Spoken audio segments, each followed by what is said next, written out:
우리가 읽은 본문이 들어있는 이 에베소서는 그 주제가 그리스도 안에서 새롭게 된 인류입니다. 그리스도 안에서 우리가 새롭게 되었다는 것입니다. 지난 수요기도의 시간에 우리가 옛사람을 벗어버리고 새 사람을 입어야 한다, 이렇게 말씀을 살펴본 것처럼 이전에 죄와 어둠 속에서 살던 우리 옛사람은 지나갔고 그리스도 안에서 새로운 사람이 되었다는 것이 에베소서 전체의 주제입니다. 구약을 보면 우리가 알 수 있듯이 옛사람은 죄의 길을 늘 걸으며 죄된 삶을 살아왔습니다. 가인은 그 형제 아벨을 사랑하지 않고 오히려 살인을 해버렸고, 서로 힘을 합해서 무언가 해보겠다는 것이 하나님을 향해 바벨탑을 쌓아 올리고 대적하는 일이었습니다. 그리고 사람들이 그 마음속으로 계획하는 것은 늘 악하며 하나님을 금신시키는 것들이었습니다. 한마디로 과거의 옛사람의 인류는 죄인이었습니다. 하나님을 떠난 죄인. 그 죄인에게 예수님이 찾아오셨습니다. 죄인들을 찾아오셔서 그들의 모든 죄를 대신 짊어지고 십자가에서 죽으셨습니다. 그래서 이제는 죄인이 아니라 의인이 되었고 그리스도 안에서 새로운 피조물이 되었습니다. 그리스도 안에서 우리가 새롭게 되었다는 이것을 계속 강조하는 성경이 바로 에베소서입니다. 그리고 에베소서는 이제 그리스도 안에서 새롭게 된 우리가 앞으로 삶 속에서 여러 관계를 어떻게 맺어가야 할 것인지를 가르쳐주고 있습니다. 그 중에서도 오늘 본문은 결혼한 부부에 대해서 말씀을 하고 있는데요. 아직 결혼을 하지 않은 제가 가정을 이룬 여러분에게 오히려 많이 배워야 하겠지만, 이 시간에는 가정을 처음 창조하시고 만드신 하나님이 계획하신 가정은 어떤 모습인지, 그리고 그 가정에 담겨있는 그리스도와 교회와의 관계는 어떤 모습인지를 우리가 말씀을 통해서 살펴보기를 원합니다. 먼저 아내 역할에 대해서 살펴보고자 합니다. 함께 22절의 말씀을 읽겠습니다. 아내들이여 자기 남편에게 복종하기를 주께 하듯 하라. 제가 뒷부분만 한 번 더 읽겠습니다. 자기 남편에게 복종하기를 주께 하듯 하라. 복종하기를 주께 하듯 하라. 이 내용을 읽으시면 썩 내키지 않는 기분이 혹 있으리라 생각이 됩니다. 복종? 내가 예수님 안에서 죄를 용서받고 이제 자유하는 사람이 되었는데 다시 복종이라는 단어가 좀 거북스럽게 다가올 수도 있습니다. 그것은 우리가 쓰고 있는 이 복종이라는 단어가 주는 어감 때문입니다. 우리는 지금까지 살면서 복종이라는 단어를 주로 안 좋은 의미로 쓸 때가 많이 있었습니다. 복종, 주로 어디에 쓰입니까? 우리가 영화나 드라마를 볼 때 한 나라의 왕이 다른 나라에 쳐들어가서 그 나라를 굴복시키고 나서 왕에게 말하는 것입니다. 이제 나에게 복종하라, 무릎 꿇어라. 이렇게 말할 때 복종이라는 단어를 씁니다. 또 드라마에서 성품이 아주 고약하고 직원을 무시하는 그 회사의 사장이 이제 직원들에게 화를 내고 갑질을 하면서 말하는 겁니다. 내가 시키면 시키는 대로 해. 나한테 복종해. 이렇게 말을 합니다. 또 우리는 실제 삶 속에서 복종이라는 단어를 안 좋은 의미, 안 좋은 분위기에서 쓰이는 경우를 자주 보아왔기 때문에 이런 분위기의 상황에서 쓰이는 복종이라고 한다면 이 복종을 환영하는 사람은 우리 중에 아무도 없을 것입니다. 그러나 오늘 본문에서 나와 있는 이 복종이라는 단어는 그런 의미로 쓰인 것이 아닙니다. 아내가 남편에게 복종한다고 할 때 이 복종은 무언가 내가 열등하거나 존재적으로 가치가 떨어지기 때문에 상대방에게 굽신거리면서 찍소리 못하는 그런 의미로 쓰인 복종이 아니라는 것입니다. 여기서 말하는 복종은 자발적인 복종, 자발적인 순종을 말합니다. 하나님 보시기에 아내와 남편은 모두 다 하나님의 형상이고 다 가치가 동일하고 동일하게 똑같이 소중한 존재이지만 가정의 질서를 유지하기 위해서 자발적으로 남편을 따라야 한다는 그런 뜻입니다. 성경이 말하는 복종은 자발적인 순종을 의미합니다. 우리말 속담에 사공이 많으면 배가 산으로 간다는 속담이 있습니다.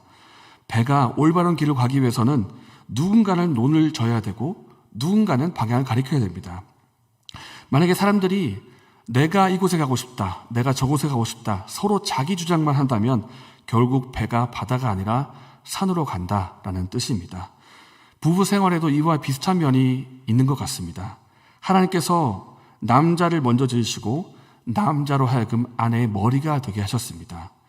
남편이 아내보다 우월하거나 아내가 무언가 남편보다 부족해서가 아닙니다.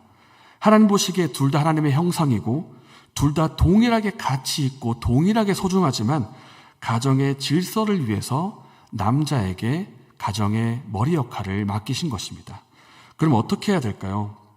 아내는 가정의 질서를 위해서 남편에게 복종해야 합니다. 순종해야 됩니다. 하나님이 그렇게 하도록 만드셨기 때문입니다. 여기 22절 말씀에 죽게 하듯 하라라는 표현이 있습니다. 죽게 하듯 하라. 이 표현은 남편을 향해서 주님, 남편 주님 이렇게 말하고 주님으로 그렇게 모시라 이런 뜻은 아니고요. 이 남편에게 복종하는 이것이 죽게 하듯 하는 이것과 굉장히 밀접한 관계에 있다는 뜻입니다. 그러니까 남편에게 하는 그것이 곧 하나님에게 하는 의미가 연결이 되어 있다는 뜻입니다. 내가 하나님을 경외하고 있습니다. 내가 하나님을 경외하고 말씀에 순종하는 사람입니다. 그렇다면 내가 하나님을 경외하고 말씀에 순종한다는 그것을 눈앞에 있는 남편에게 순종함으로 그것을 증명하고 보이라는 것입니다. 남편에게 순종하는 그 모습을 통해서 그 너머에 계신 하나님을 경외하고 순종한다는 것입니다. 남편에게 순종함으로 그 너머에 계신 하나님께 순종하는 우리가 되기를 바랍니다. 이어서 본문은 남편의 역할에 대해서 말합니다. 함께 25절의 말씀을 읽겠습니다. 남편들아 아내 사랑하기를 그리스도께서 교회를 사랑하시고 그 교회를 위하여 자신을 주심같이 하라. 제가 뒷부분만 다시 읽겠습니다. 아내 사랑하기를 그리스도께서 교회를 사랑하시고 그 교회를 위하여 자신을 주심같이 하라. 아내에게 대한 특징적인 단어가 복종이라고 한다면 남편에게 대한 특징적인 단어는 사랑하라는 것입니다. 남편들아 아내를 사랑하라.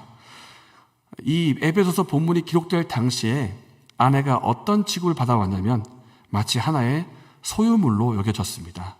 아내의 역할은 그저 남편을 위해서 애를 낳아주고 특별히 아들을 낳아주고 또 그 아들을 돌보는 존재일 뿐이고 어떠한 법적인 권리나 제대로 된 보호도 받을 수가 없던 그런 시대였습니다. 심지어 남편이 봤을 때 아내가 마음에 안 들면 그냥 마음대로 이혼시켜버리기도 했습니다. 지금으로서는 상상할 수 없는 일이지만 그 당시에는 그렇게 했었습니다. 당시처럼 하지 않겠지만 우리는 은근히 아내를 깔보거나 가볍게 대하며 살 수가 있습니다. 그래서 우리가 우리 스스로 한번 돌아보기를 원합니다. 내가 아내를 어떻게 대하고 있는지. 아내를 대할 때 함께 동역하며 가정을 꾸려나갈 동역자로 여기기보다는 나를 위해서 움직여주는 존재, 내가 세운 목표를 이루기 위해서 나를 무조건 도와줘야만 하는 존재로 여기고 있지는 않는가 우리가 돌아보기를 원합니다. 우리가 말로는 그렇게 하지 않더라도 우리가 은근히 그렇게 아내를 대하고 지낼 수가 있다는 것입니다. 성경은 그렇게 하지 말라고 말씀합니다. 아내를 사랑하라. 아내를 사랑하되 그리스도께서 교회를 살아가신 것처럼 예수님께서 교회를 위해서 자기 자신을 희생하신 것처럼 사랑하라 이렇게 말씀합니다. 남편의 권위가 어디에서 올까요? 남편의 권위는 내가 너보다 힘이 세다, 내가 너보다 돈을 많이 번다, 힘을 과시하고 지배적으로 명령하는 데서 오는 것이 아닙니다. 오히려 배우자인 아내를 사랑하고 아내를 돌보고 아내를 위해서 자기 자신을 희생할 때 남편의 권위가 나옵니다. 아내를 사랑하고 책임지는 것, 아내를 섬기고 돌보는 것, 여기에서 남편의 권위가 나오기 때문에 우리가 아내를 어떻게 대해야 하는가 사랑하라라고 하나님께서 말씀하십니다. 그래서 오늘 말씀은 아내와 남편이 서로 어떻게 대할 것인가를 살펴보았습니다. 아내를 향해서는 남편에게 자발적으로 순종하라고 말씀하십니다.